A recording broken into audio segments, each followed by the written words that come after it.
कभी सोचा है क्यों हमारे जीवन में इतने संघर्ष हैं? क्यों कभी कभी सब कुछ होते हुए भी भीतर शांति नहीं मिलती? क्यों हमारा मन हमेशा कुछ न कुछ सोचता, डरता या भागता रहता है? उत्तर बहुत सरल है, क्योंकि हमने जीना सीखा तो है पर शांत रहना नहीं सीखा। हमने सफलता का अर्थ जाना पर सुकून का अर्थ भूल गए। शांति कोई वस्तु नहीं जो बाजार में मिले। शांति तो एक अवस्था है, एक ऐसा भाव जो अंदर से उठता है। जब मन स्थिर होता है, जब विचार शांत होते हैं, जब हृदय आभार से भरा होता है। भगवान ने सबको समान रूप से जीवन दिया है, पर फर्क बस इतना है कि कोई हर हाल में मुस्कुराना सीख लेता है और कोई हर हाल में शिकायत करना। आज की यह कथा उन लोगों के लिए है जो हर परिस्थिति में अपने मन को शांत रखना चाहते हैं, जो जीवन के तूफानों में भी सुकून ढूंढना चाहते हैं। आज हम जानेंगे वो 5 बातें जो जीवन में शांति को स्थायी बना देती हैं। पहली बात, जो तुम्हारे बस में नहीं उसे छोड़ दो। जीवन का सबसे बड़ा तनाव यहीं से शुरू होता है, जब हम उन चीजों को नियंत्रित करने की कोशिश करते हैं जो हमारे हाथ में है ही नहीं।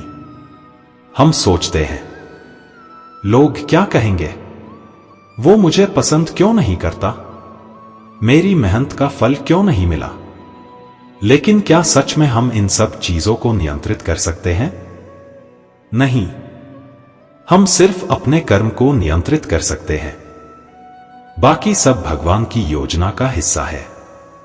जब हम यह बात समझ लेते हैं तो मन का बोझ अपने आप हल्का हो जाता है, जैसे नदी अपने प्रवाह में शांत होती है, क्योंकि वह विरोध नहीं करती, बस बहती जाती है। वैसे ही जीवन भी शांत तब होता है जब हम विरोध नहीं करते, बस स्वीकार करना सीख लेते हैं। याद रखो, स्वीकार करना कमजोरी नहीं, सबसे बड़ी शक्ति है। जिसे यह कला आ गई, उसके जीवन में अशांति टिक नहीं पाती। दूसरी बात, तुलना मत करो, खुद से जुड़ो। हम बचपन से सुनते आए हैं, देखो वो कितना आगे बढ़ गया, तुम क्यों नहीं कर पाए। धीरे धीरे यह तुलना हमारी आदत बन जाती है। हम अपने जीवन को दूसरों की उपलब्धियों से नापने लगते हैं और यही से शुरू होती है अशांति। हर व्यक्ति का रास्ता अलग होता है, किसी का समय जल्दी आता है, किसी का देर से। पर जब हम अपने रास्ते को छोड़कर किसी और के रास्ते पर चलने लगते हैं तो मंजिल भी खो जाती है और शांति भी। जरा सोचो, अगर सूरज ये सोचे कि चांद ज्यादा सुंदर दिखता है तो क्या सूरज चमक पाएगा? नहीं। शांति तब आती है जब हम खुद से संतुष्ट होते हैं, जब हमें अपनी यात्रा पर गर्व होता है। तुम्हारा जीवन किसी और से तुलना के लिए नहीं, बल्कि आत्म साक्षात्कार के लिए है। कृष्ण ने कहा है, जो अपने कर्म में रम जाता है वही सच्चा योगी है। इसलिए जो काम तुम्हारे हाथ में है उसे प्रेम से करो। दूसरों को देखकर नहीं, खुद को देखकर आगे बढ़ो। यही आंतरिक शांति का द्वार है। तीसरी बात, क्षमा करो और छोड़ दो। हर दिन कोई न कोई हमें ठेस पहुंचाता है, कभी शब्दों से, कभी व्यवहार से, कभी धोखे से। और हम क्या करते हैं? उन पलों को दिल में बार बार जीते हैं। कभी सोचा है, जब हम किसी को माफ नहीं करते तो असल में हम खुद को सजा दे रहे होते हैं। जिसने हमें दुख दिया वो शायद सो गया होगा, पर हम रात भर उसी को याद करके जलते रहते हैं। क्षमा करना दूसरों के लिए नहीं, खुद के लिए जरूरी है, क्योंकि क्षमा मन को मुक्त करती है। जब तुम किसी को माफ करते हो तो तुम खुद के भीतर एक नया स्थान बनाते हो, जहां नफरत नहीं, प्रेम बसता है। याद रखो, क्षमा का अर्थ यह नहीं कि तुम भूल जाओ, बल्कि यह कि तुम अब उस दुख को अपने भीतर नहीं ढोओ। जो क्षमा करता है वो सबसे ऊंचा होता है, क्योंकि उसने अपने मन पर विजय पा ली होती है। चौथी बात, मौन को अपनाओ। कभी कभी उत्तर देने की बजाय मौन रहना ही सबसे बड़ा उत्तर होता है।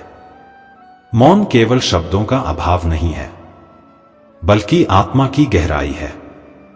हर दिन कुछ समय अपने साथ बैठो। कोई बात नहीं, कोई शिकायत नहीं, बस खुद को सुनो।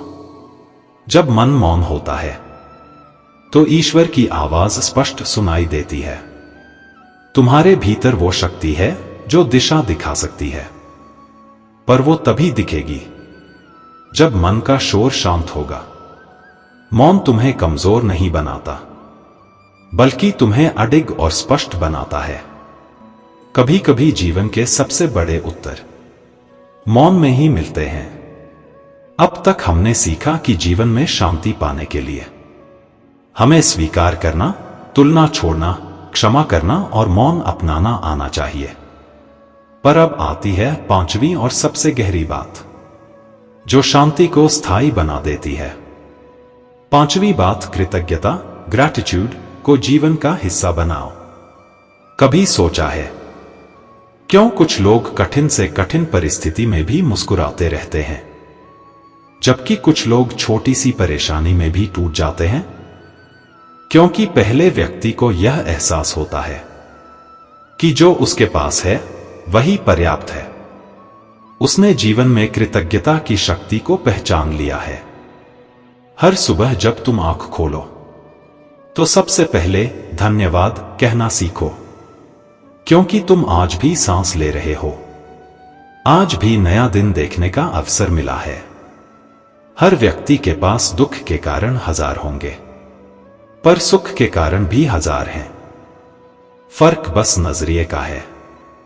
जो जीवन को शिकायत की नजर से देखता है उसे हर ओर कमी दिखती है, और जो कृतज्ञता की नजर से देखता है उसे हर पल में ईश्वर की कृपा नजर आती है। कृतज्ञता मन की सबसे ऊंची अवस्था है। जहां धन्यवाद है वहां दुख टिक नहीं सकता, क्योंकि धन्यवाद कहना ही अपने आप में यह मानना है कि हे प्रभु, जो मिला वही सर्वोत्तम है। कृतज्ञता को केवल शब्दों में नहीं बल्कि भाव में लाना होता है। रोज 3 काम करो। एक दिन में 3 बार उन चीजों के लिए धन्यवाद दो जो तुम्हें मिली हैं, जैसे परिवार, स्वास्थ्य, भोजन, ज्ञान, श्वास। 2, रात को सोने से पहले 3 लोगों के लिए आभार प्रकट करो जिन्होंने तुम्हारी जिंदगी में कोई न कोई योगदान दिया। 3, किसी कठिन परिस्थिति में भी धन्यवाद दो, क्योंकि वही तुम्हें मजबूत बना रही है।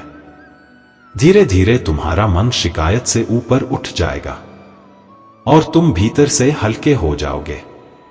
तब तुम्हें एहसास होगा कि शांति बाहर नहीं, अंदर पैदा होती है। अब सवाल आता है, हमने 5 बातें समझ ली, पर इन्हें जीवन में टिकाए कैसे रखें? क्योंकि जान लेना आसान है, पर अमल में लाना कठिन। शांति तब तक स्थायी नहीं बनती जब तक हम उसे रोज जिए नहीं। इसलिए हर दिन को एक साधना बनाओ। हर दिन इन 5 बातों को दोहराओ। जब कुछ बुरा हो तो खुद से कहो, ये मेरे बस में नहीं, छोड़ देता हूं। जब किसी की सफलता देखो तो कहो, उसका समय है, मेरा भी आएगा। जब कोई तुम्हें दुख दे तो मन में बोलो, मैं क्षमा करता हूं ताकि मेरा मन मुक्त रहे। जब मन विचलित हो तो कुछ देर मौन रहो, शब्द नहीं शांति बोले। और जब दिन समाप्त हो तो सिर झुकाकर कहो, धन्यवाद प्रभु आज का दिन देने के लिए। ये 5 वाक्य जीवन के 5 दीपक हैं जो हर अंधेरे को मिटा देंगे। हम अक्सर सोचते हैं कि शांति का मतलब है बाहर कोई झगड़ा न हो, कोई दुख न हो, पर सच्चाई यह है कि शांति बाहरी नहीं, आत्मिक स्थिति है। शांति तब आती है जब हम स्वयं से सामंजस्य में होते हैं। जब हम अपने कर्म, विचार और भाव में एक रूप होते हैं। जिस व्यक्ति के भीतर यह एकता है, वह भीड़ में भी अकेला होकर प्रसन्न रह सकता है। वो किसी चीज से भागता नहीं, क्योंकि उसे विश्वास होता है जो कुछ भी हो रहा है वह भी ईश्वर की लीला है। ऐसे व्यक्ति के चेहरे पर हमेशा मुस्कान होती है। वो दूसरों को दोष नहीं देता, बल्कि हर परिस्थिति में सीख ढूंढता है। यही व्यक्ति शांति का दूत कहलाता है। हमारा मन या तो अतीत में फंसा रहता है या भविष्य की चिंता में। अतीत हमें दुख देता है, भविष्य हमें भय देता है, और शांति केवल वर्तमान में मिलती है।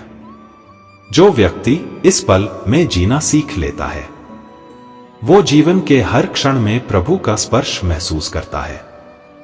भूत बीत चुका है, भविष्य अभी बना नहीं, सिर्फ वर्तमान सच है। यही वह स्थान है जहां भगवान मिलते हैं। कृष्ण ने कहा था, जो वर्तमान में स्थिर है वही सच्चा योगी है। शांति का असली अर्थ तब समझ आता है जब जीवन तुम्हें परखता है, जब हालात तुम्हारे खिलाफ हों, जब प्रियजन दूर चले जाए, जब मेहनत का फल ना मिले। तब भी अगर तुम्हारा मन स्थिर रहे तो समझ लेना कि शांति ने तुम्हारे भीतर घर बना लिया है। याद रखो, शांति कोई साधारण भाव नहीं, यह भगवान की उपस्थिति का संकेत है।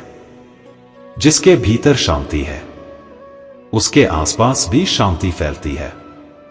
एक दिन जब तुम इन 5 बातों पर अमल करोगे, तब तुम महसूस करोगे कि अब छोटी छोटी बातें तुम्हें विचलित नहीं करती, लोगों की बातें तुम्हें नहीं हिलाती, और जीवन की अनिश्चितता तुम्हें डराती नहीं। तुम्हारा चेहरा शांत होगा, आवाज स्थिर होगी, और हृदय में करुणा उमड़ेगी। यही वह अवस्था है जहां आत्मा और ईश्वर एक हो जाते हैं। यहीं से शुरू होता है सच्चे आनंद का अनुभव। हे प्रभु, हमें ऐसा मन दो जो हर परिस्थिति में शांत रहे, जो न क्रोध में बहके न मोह में फंसे, जो हर दर्द में भी तेरा नाम ले सके।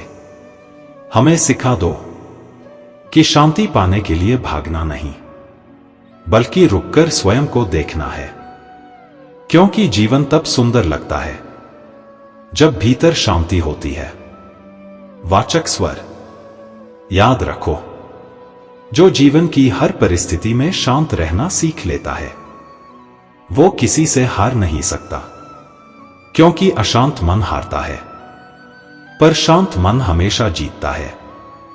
अगर ये कथा आपके मन को स्पर्श कर गई हो, तो दिव्या कथा चैनल को सब्सक्राइब करें और रोज सुने ऐसी ही प्रेरणादायक आध्यात्मिक कहानियां जो जीवन को प्रकाश से भर दें। जय श्री कृष्ण। शांति शांति शांति।